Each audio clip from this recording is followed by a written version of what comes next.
All right, y'all, special edition. We got Total Line Podcast with my man, Coach K. Coach K in the building today. Yo. So I was able to finally drag Coach K away from his phone, doing his business, man. Everybody is on this man's phone. All kinds of coaches all throughout the country. And a lot of these recruiting service guys, too. So that begs the question for me, Coach K. Which one of these recruiting services do you respect the most? Definitely ESPN 300. They're not a subscription-based site. They don't have a fan base like, a school-based site. They're not, breaking, stories on kids from, this school-specific site. So, it's they're legit to me. They have a lot of football guys that handle the, their process. They do their homework. They're very diligent in their efforts. And it's just a different feel. Like I said again, man, you don't see them, writing these stories on kids and then turning around charging them $9.99 to read the story that they wrote on the kid. That's the craziest thing ever to me. Wait, hold on, man. As somebody who's worked behind a paywall for rival sites, multiple sites on the Rivals Network, I'm going to have to disagree with that because it is still a business, right? It is still a business. People have to be able to fund for these people to go around and travel and then obviously to take care of their families and things. So I understand that. But what about the kids that can't afford that? What you know what I'm saying? Everybody can't afford $9.99 to read a story. Now some people are good about saying, hey, we just did a story on a kid. Here's the story. But for the most part, that didn't happen. And I struggle with that. That's like me inviting you to my house for dinner and telling you to bring groceries. No, I don't look at it that way because I don't look at it that way because there are a lot of industry floated stories out there at these free sites, right? So you don't have to read every single thing. There may be something written on you in some newspaper in Timbuktu that you would never read. So we're gonna have to agree to disagree on that. Nah, but guess what? Hey, these kids, man, with this media driven society nowadays, man, they want to read everything. They want every article. They want everything on themselves. You know what I'm saying? That's just that's just my opinion. You know what I'm saying? That's how I feel. That's how I feel about it. I struggle with that. I know. I struggle with that. Told me 2,000 I times. do, man, because hey, I'm for the kids, and guess what? You're not gonna come take pictures of me and write a story about my kid and tell me I got to pay for it. Well, who's not doing that? Like you said, ESPN. ESPN doesn't do that. So I think about a conflict of interest when you have guys who are doing recruiting rankings and then they turn around and try to break news stories on kids. That is a complete conflict of interest, right? So think about it, Coach. Think logically. Right. Who are you going to cater to or tend to, like, man, if I rank this kid a certain way, oh, no doubt. Maybe he'll give me the big scoop. So it's a race out there. So listen, a lot of people don't know. It's a race out there to be first with breaking these news stories, right? You have to separate that from the recruiting process, but they can't do that because they can't afford. For one, they got people like Coach K right here saying that they shouldn't have paywall content, right? So then you can't pay these guys, and then you're not paying the best of people anyway, right? Like, let's be honest here. Most of these people in the industry come very cheaply, right? So you're able to get guys to do a whole bunch of different things that where I would think at an ESPN 300. Can you explain the setup over there? Like those guys, those are some real football guys. I really respect those guys. They Tom Luganbill, Craig Hallberg, Jerry Hamilton, and those guys that do this stuff, man. Tom Van Haren. Yeah. These guys ain't They have other entities in the business that they're working on. So it's not like this is their only source of income and that's it. And these guys study. When I say study, they study, man. They're diligent, and like I said again, in their efforts and studying this film and watching these kids, man, and getting out. Actually, Tom and Craig do high school games. So they're watching the actual more than just a highlight. They're seeing the lowlights of the game, how this kid responds when the ball goes away from him, and different things like that. So it's just a different feel, different vibe to me as to how they go about their process. I mean, you look at we were just having a conversation about 5-star ratings. And we went back as far as 2015 and looked at the difference in ESPN 300 5 stars, quote unquote, compared to the other sources, Rivals and 247, right? And it's not even close. Not even close. Well, it's not close for the fact that this is what I wanted people to know, and I wanted to get your opinion on this. Right. Should these guys come out and say, like, we're more like the WWE? Like, we're entertainment. Like, for real. Right. You didn't respect wrestling when they came out and when they was like, all right, we're going to get the F out of there. Right. We're not the World Wrestling Federation. We're World Wrestling Entertainment. Right. What we're doing is scripted. Right. The physicality is real of it. People get hurt and everything, but it's scripted. Right. I think these recruiting rankings are very much scripted in their entertainment base. They have to sell subscriptions, right? Have to sell subscriptions. So if you're going into something saying we have 32 5-stars, right? That's not. There's no way that you have. How do you know you have 32 5-stars? So check this out right here. Going back to 2015, we would say that I don't have the complete data for Rivals, but we know that ESPN has come out and said that they try to do. I'm sorry, that 247 comes out and says that they try to do 32 per year, which is nuts to me because there's no way that you know that. Again, what is your criteria? What describes, what's a 5-star? What is a 5? What is a 5-star? To me, a 5-star, he's in the top 1% player in the country. Okay. When he steps foot on that college campus, he's expected to contribute. I didn't say start, but I definitely feel like he's expected to contribute day one in a college program. And then the thing that I don't like about it is, a lot of you say, okay, well, we're projecting what this kid is going to be like in the NFL. How do you know?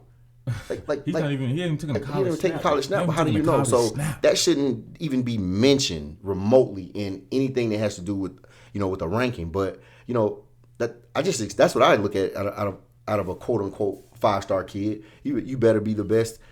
Top 1% in the country. You better be able to, when you step foot on the college campus, you better be able to compete and play right away. Period. Give me some examples of some of those guys. Okay, I'll use Caden Stearns and BJ Foster. Those guys from Texas last year. They were highly rated. I think BJ was a 5-star in ESPN 300. Caden was a 5-star in 247 or Rivals or whatever. But they both, Caden ended up being a starter, All-American day one. BJ played a lot. Made a lot of impactful plays. That's what I'm talking about. I'm talking about guys like that, day one. I would take it a step further. Even guys like that, to me, for what they contributed. Now, Caden Stearns had a very good year. B.J. Foster came on more towards the latter. He had a very good bowl game. Right. He looks like he looks very good. But man, how would you correlate somebody like that to what Trevor Lawrence and Justin Ross did? Those guys were phenomenal on their way, on winning teams and everything. I think that there's a way to even segment those guys. Right. I would still think a guy like B.J. Foster, if you label him a high 4-star or something like that, you didn't miss out on that kid. Correct. That's perfect. Correct. Would you rather underrate a player or overestimate a player? I'd rather underrate a player all day long because, again, you do not know how these kids are going to grow. Again, you do not know the competition levels that they were playing in high school to make them these proverbial high 4-star or 5-star kids. So you don't know how they're going to deal with the competition factor once they get to college. And so I rather underrate the kid. So when he does get there, and if he blows up and he's that guy that we all thought he would be, then we're good. But again, man, you look at the 2015. You look at the 2015 class, man, and wow. The 2015, we were looking at the 2015 recruiting class, right? So these guys have a full body of work. Yep. Some of these guys are still there. It will be their 5th year, but most of these guys are already gone. Some of them left as juniors and everything like that, right? But when you look at it, which I don't have it pulled up right here, we remember, you guys remember this. It was the class with like C.C. Jefferson and Martez Ivory, Byron Coward, Derwin James. Yeah, so Derwin James was in there, Kyler Murray was in there, Damian Harris, and all those guys like that. But man, it was so many. I was think like out of what was it? 37 5-stars? 37 5-stars. 37 5-stars, and they may have hit on 6 of them. If you're going by the whole NFL moniker, right? We want to mimic the NFL draft, and you're hitting on 10% or less, then like what exactly is going on here? Why isn't anyone questioning that, right? It's such a political type business that I think people should question this more. And I think that's why it's good to have a guy like Coach Kenyatta who will put this stuff out there, because he has a voice that people will listen to, or you have a voice that people will listen to.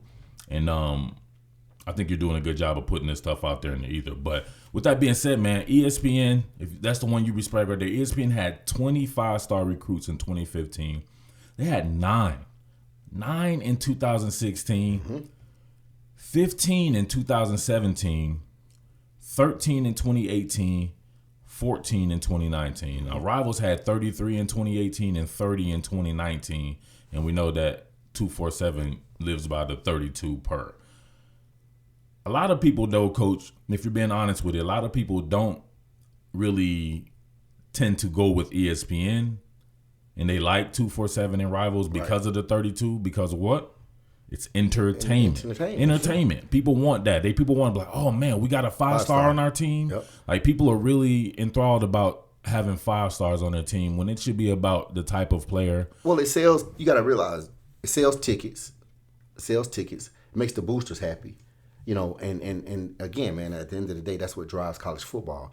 But when these guys are not turning out to be what you thought they were, how is that impacting these programs? You know, you see coaches are losing their jobs behind this type of stuff. You know, so at the end of the day, man, again, I trust my own evaluation. You know, if I'm a college coach or a staff, a whole lot more than I do looking at these proverbial rankings.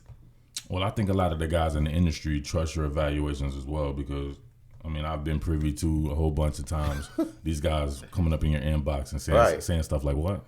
Right. What do you think? Where do you think this kid should be rated? Why do you care where I think he should be rated? It's your job. It's your job. I don't work for you, but it's crazy, man. So, it's just, at the end of the day, man, it's a tough job, no doubt. It's a tough job. It's a tough assignment, no doubt. But if you're gonna take the bull by the horn, you better take it, and you better do it 110%. But at the end of the day, man, like I said again, I'm rocking with ESPN 300.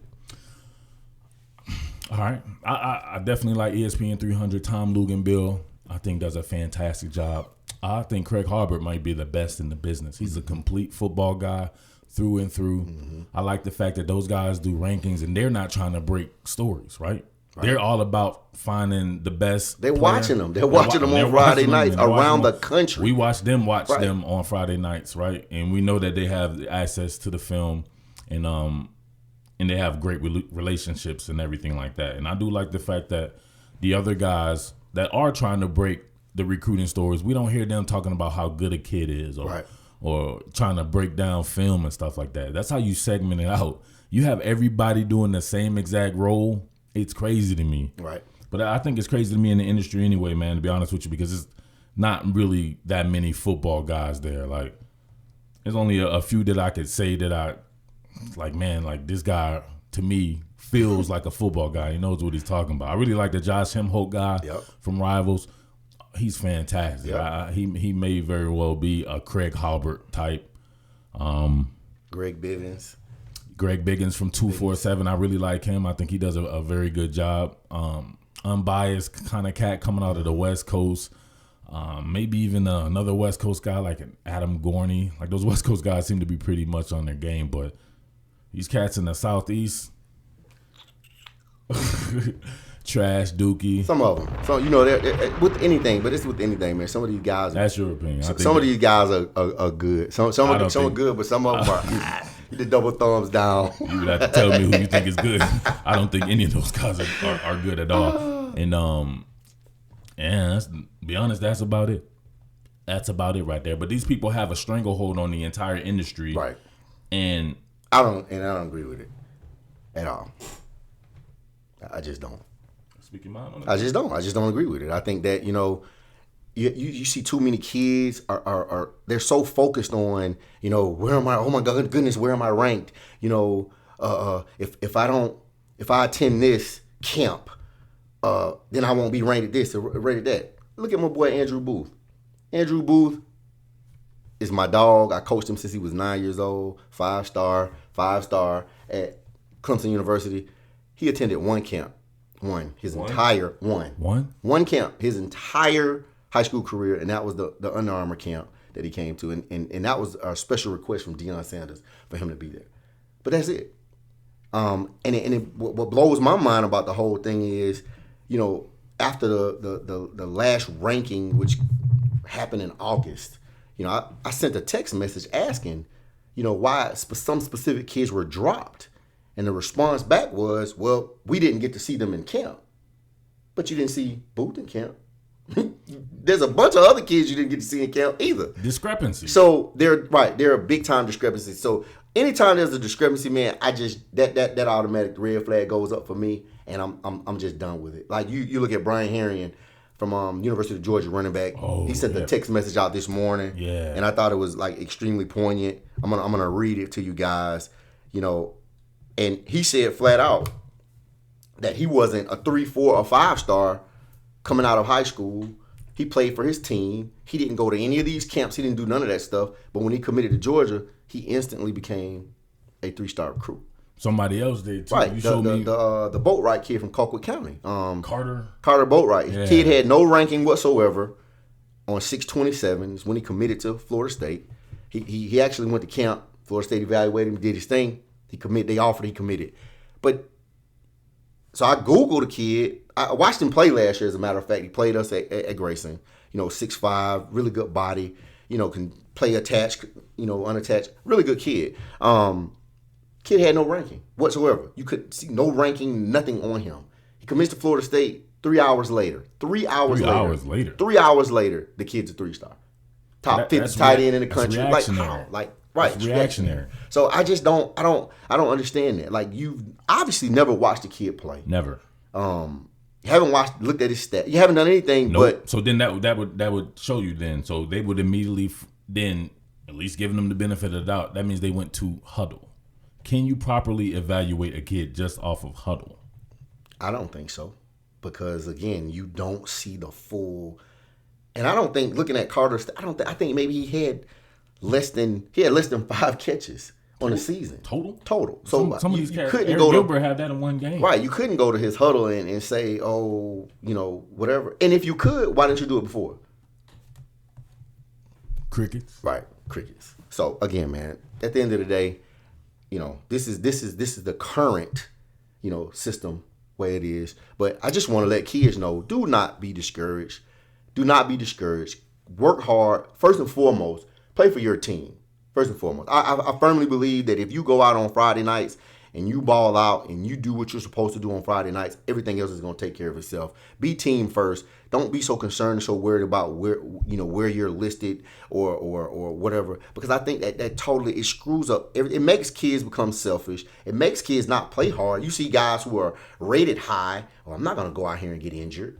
I'm good, or I'm not going to compete at the level that I could normally compete at. I'm good because I don't want my star ranking to fall. So I think it screws the kids up, man, 1,000%. Way too much emphasis being placed on that. Way too much. We got this A block going. We just got a couple of minutes right here. I want you to explain why I see people giving out terrible advice, man. They were talking about going after star rankings over offers. What would you think about something like that? That's absolutely crazy, because at the end of the day, when you step foot on campus, nobody has a star rating. The offer, that's free education, man. It's going to change your life at the end of the day. So whoever said that is absolutely nuts to think that that's even remote. You can't even put those two in the same category to me. Like, when you get that offer, it changes your life. Who cares where your star ranking is? Because again, when you step foot on college, I talked to my son the other day. Hey, guess what? He was a high, quote unquote, 4-star. But guess what? When you get on campus, are you addressed as a 4-star? Hell no. You just another kid. You was dressed as 4-star. These kids out here, and that's something that really, really pains me. When you see somebody and they're like, all right, we have coming on the show here, we have 2-star tight end, John Loco. Like, if I'm John Loco, it's like a cattle mentality like that, right? You even hear these people saying terms like on the hoof. Like, what is that? Like, why would you refer to some people as that, man? If you slap yourself if you've done something like that, it makes no sense to me. Right. Like these are people, and you can get that in people's mind. Like these fans out here, they'll be like, 2-star, we're not worried about him. And in reality, this guy's a pretty good player. He's just being ranked by some people that probably don't know, well, more than likely don't know what they're doing, and they don't have no clue what they're doing. So, I don't know, man. But there you have it, man. That'll do it for the A block part of this right here.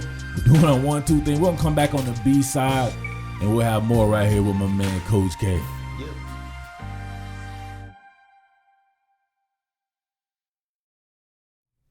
right, back on the B block right here. Coach K has some very good stuff to talk about. Before that, I still have a little bit more to go as far as the media portion of this, Coach. What do you think about these trainers?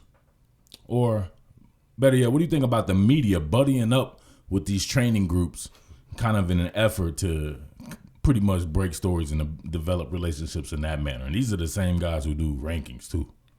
I mean, I don't agree with it. Again, I don't agree with it. I know why. I know why they do it. They're trying to get a leg up on the competition, as to, getting a chance to see the kids and get to know the kids and stuff like that. I mean, that's the reason why. But, I mean, I don't agree with that, man. I think like I said before, I think the whole system is flawed, period. I mean, that's, like, crazy to me. It's conflict of interest.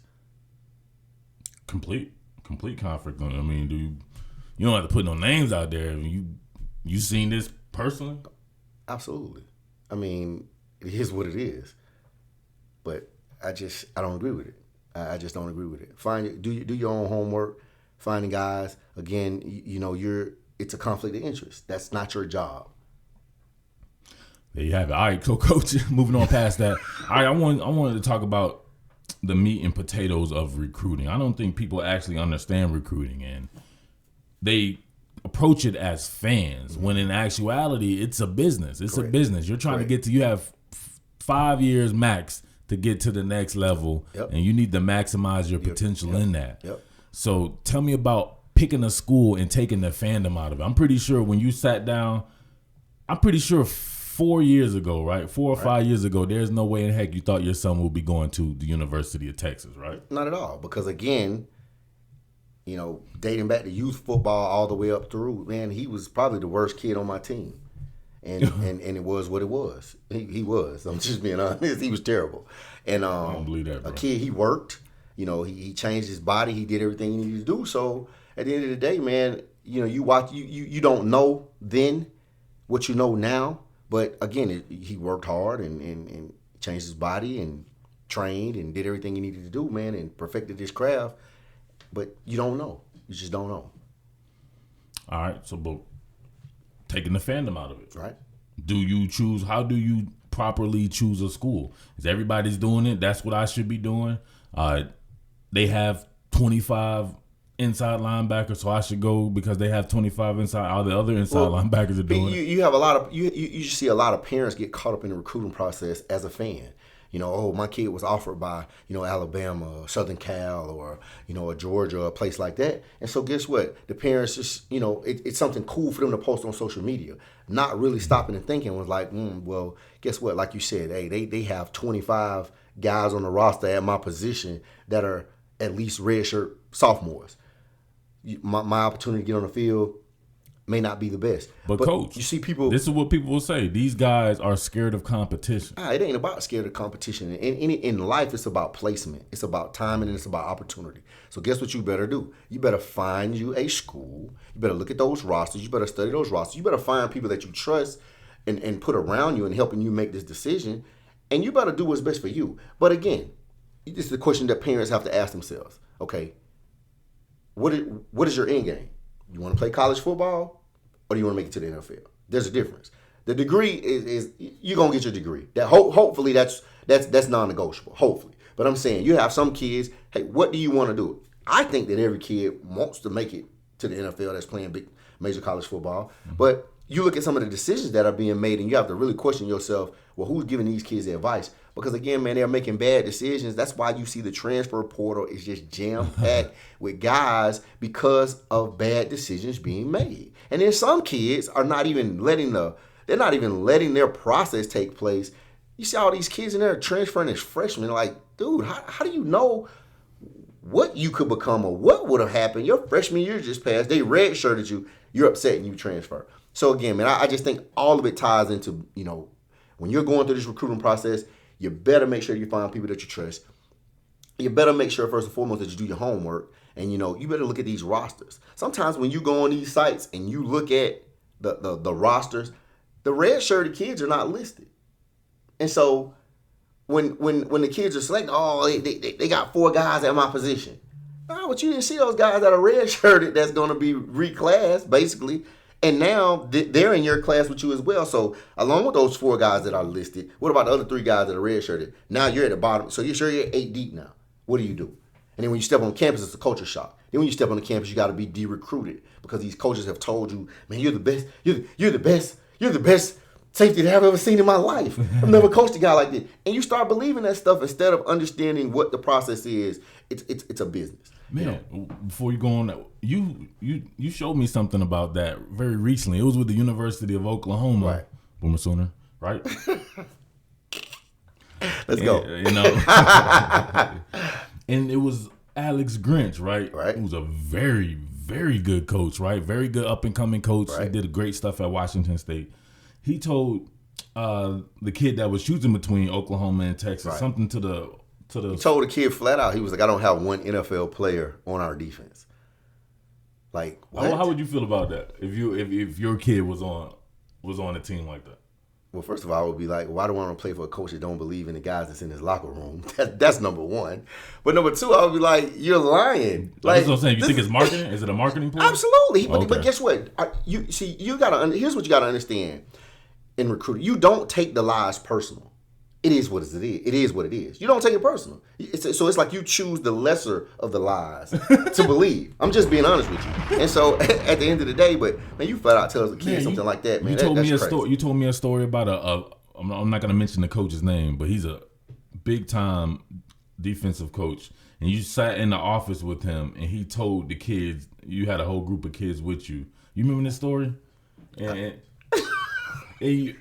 And he was talking about we're gonna lie or something like that to you. Oh yeah, he gave us the game, like, straight up, and I appreciated him for being on. He told us straight up. He said, "Hey, we're gonna lie."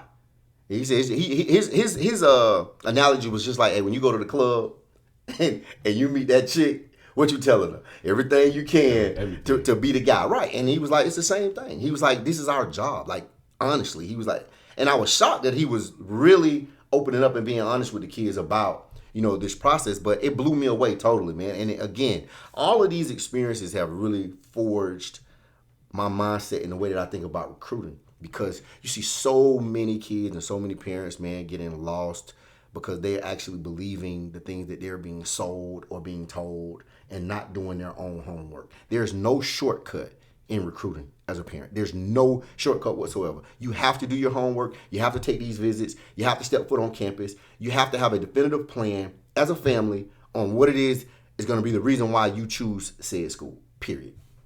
And being a fan shouldn't be one of those reasons. Absolutely not. And then, of course, but okay, some kids grow up. I've grown up I grew up a University of Miami Hurricane fan. Okay, when I was being recruited out of high school, guess what? Their roster didn't fit me. They had like 10, 12 receivers. Didn't fit me. So guess what? I went elsewhere. I went to the school that fit me best. And so again, you can still be a fan, but you better make a decision. You better make a decision. I look at recruiting as you better have a business plan. Mm-hmm. What's your business plan as far as making this sound decision? And it's just that simple. Put things down on paper. Have meetings. Meet with your high school coach. Meet with the people that are going to help you make this decision, man. Because at the end of the day, it's tough. It's really, really, really, really tough on a kid. It's tough on the parents. Because at the end of the day, man, there's no science to this thing. And it's like a crapshoot. Like, you really don't know if you're making the right decision. Man, see, that's why we're doing this. We're going to open this up right here.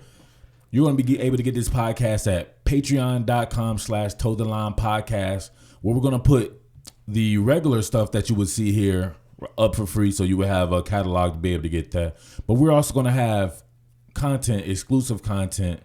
It'll be behind a paywall, but it'll be well worth it. Coach is going to spit game about the recruiting process, and he's going to really dive in deep to the steps that it takes. So think about it, deep steps, right? So make sure you're on that. I think it's starting at like $7. It will be well worth it. Exclusive. Because I've done it. I've not only done it from a parent perspective, side, yeah. I've done it from, I had 28 young men that I've worked with since they were 9 years old that all ended up signing to go to college. And I was basically the in the forefront of their recruiting as well. So I've seen it all, heard it all, done it all.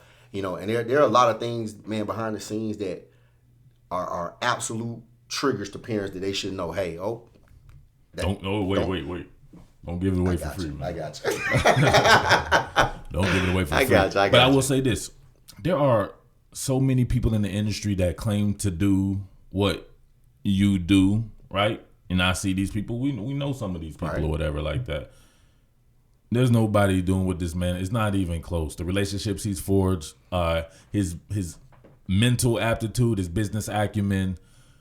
That's what you want to. That's what you're going to want to get this from. I see some really bad advice being given to kids. Like we said before, the star rankings, chasing star rankings, people telling people to pretty much harass these guys that are doing the star rankings when you should be concentrating on. This is a reactionary business if you haven't seen, just like we've seen with the Carter Boatwright kid, who I'm sure is a pretty good talent, but it's reactionary. These guys are going to find you. You get these offers.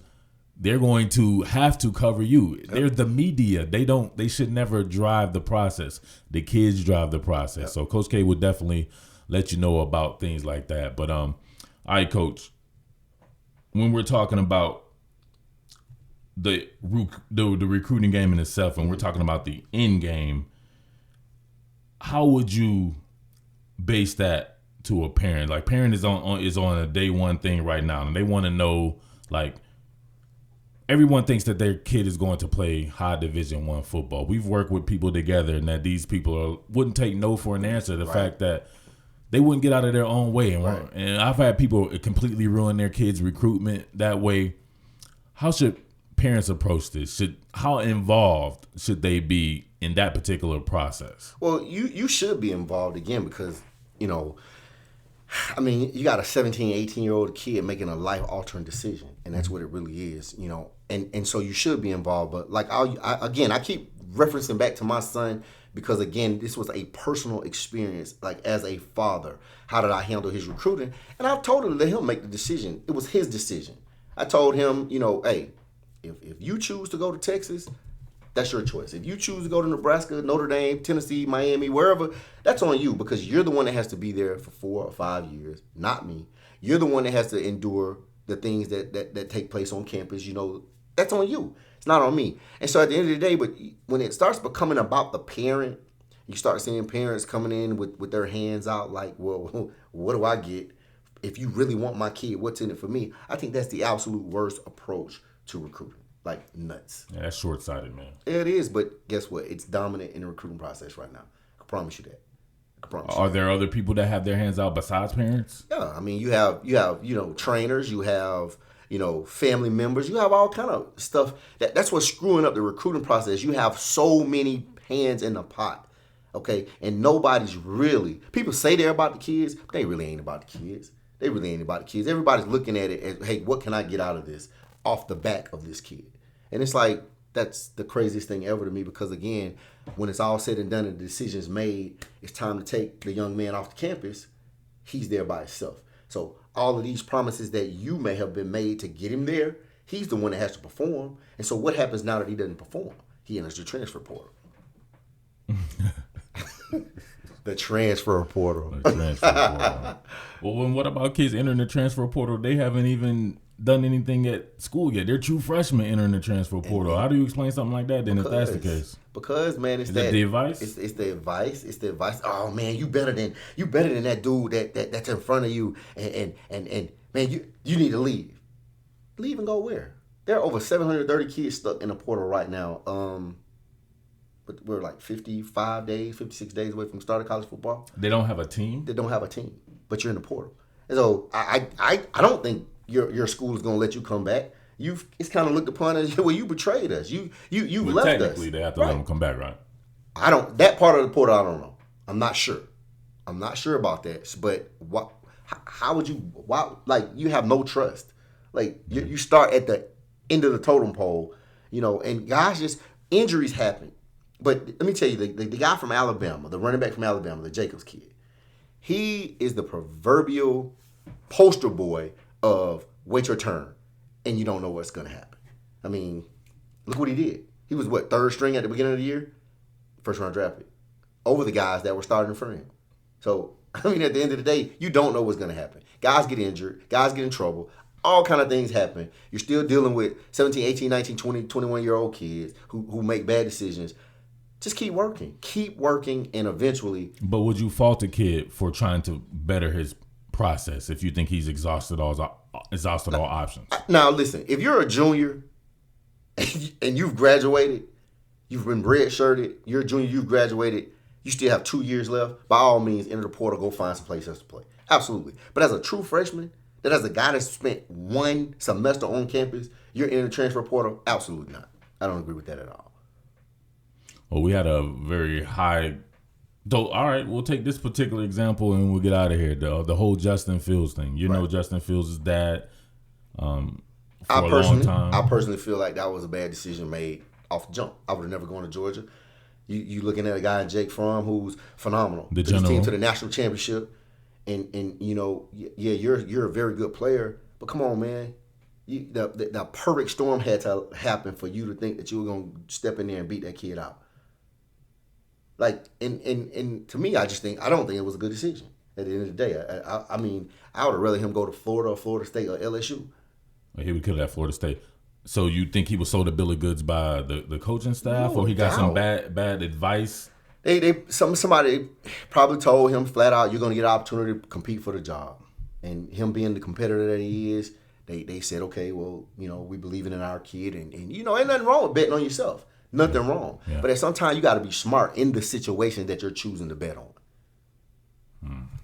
Man, I don't know. Yeah, you're right. That was a tough one. That's a tough one. Right. It was just a tough.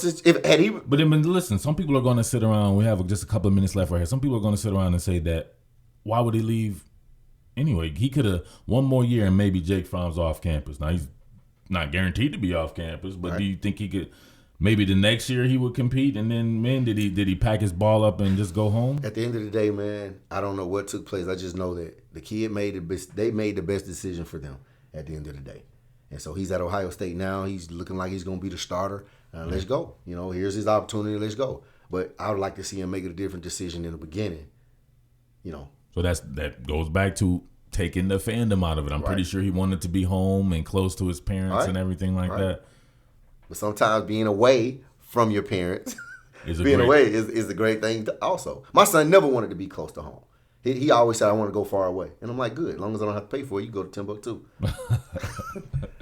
All right, y'all. Well, there you have it. Coach K once again spitting game on the Total Line podcast. So that's patreon.com/Toe the Line podcast. For just $7, you can get exclusive content. We're going to be coming back with question and answer. We want you guys to get those questions into Coach K. You fill those bad boy out, send that to us, maybe contact me and hit me up on an email, murphbaldwin@gmail.com, if you have questions for Coach K, and we'll work that into some exclusive content there, or some of you guys from some of the sites that I run and everything like that as well. But, man, there you have it. All right, Coach, go ahead and take us out, man. Hey, great again. Great opportunity again, man. It's fun, as always. But, hey, kids, man, make the best decision for you. Stop listening to everybody around you. Put your high school team first. Work hard in the weight room. Do your thing in the classroom, and everything else going to take care of itself. Yep. There you have it. All right. Give me a yes, sir, and we out. Yes, sir.